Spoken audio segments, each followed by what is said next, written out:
You know, if I had $1 for every time someone asked me about conditional sentences, I'd be a millionaire. Do you have questions like that? Well, if I were you, I'd listen carefully to this podcast episode. Let's discuss. Welcome to another Happy English podcast coming to you from New York City. And here's your English teacher, Michael. All right. Thank you, John, and thanks, everyone. It's Michael here from Happy English, and I help people speak English better. And this is Happy English Podcast, episode 685, 4 Conditional Patterns. Conditional sentences are commonly found in everyday English conversations and on exams like the TOEIC and TOEFL. Basically, there are 4 different patterns you need to remember, and that's what we're going to look at today. Let's get the ball rolling. First of all, we have the zero conditional. The pattern is if followed by a present verb and then another present verb. We use this pattern to talk about facts and situations that are usually true. For example, if the temperature reaches 100 degrees Celsius, water boils. If it rains, I use an umbrella. If I need help with my computer, I call Yalchin. Next is the first conditional. The pattern here is if followed by a present verb and then a future verb. We use this pattern to talk about possibility in the future. Here are some examples. If I am late for work again, the boss is going to be angry. If I find out anything about the meeting, I'll let you know. If it rains tomorrow, I'm going to use an umbrella. The next one is the second conditional. This pattern is if followed by a past verb and then would or could and a base verb.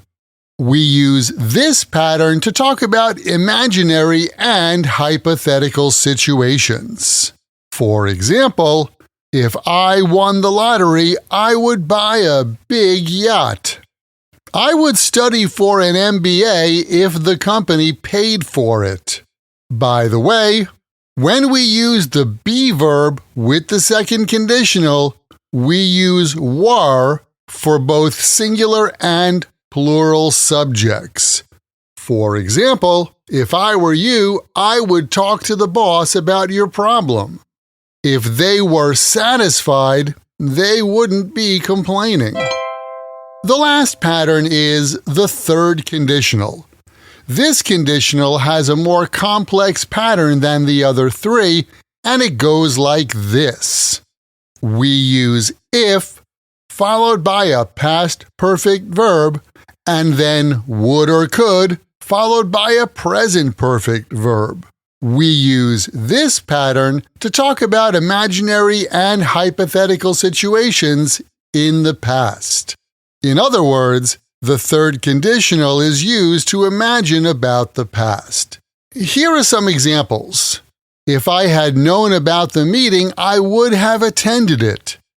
If I had won the lottery, I would have bought a big yacht. If I had had more time, I could have been able to find the answer. Those are the 4 patterns for conditional verbs. Keep in mind, the best way to remember this grammar and any grammar or vocabulary is to take the word or phrase, write it in a sentence that's true for you or true in your world, and then memorize your sentences. Well, that's it for this English lesson podcast. If you'd like to get more practice using your English, why don't you join my Podcast Learners Study Group? There, you can make new international friends, join me for live group coaching every week, plus Get the PDF transcript and audio download for every Happy English podcast in the past and in the future. And each episode has exercises where you can practice this English point with speaking and writing checked by me. To learn more or to see some of the example sentences from this lesson, just visit myhappyenglish.com and choose podcast lesson 684. Remember, learning another language is not easy, but it's not impossible, and I'm here to help you on your journey. This podcast was brought to you by Happy English.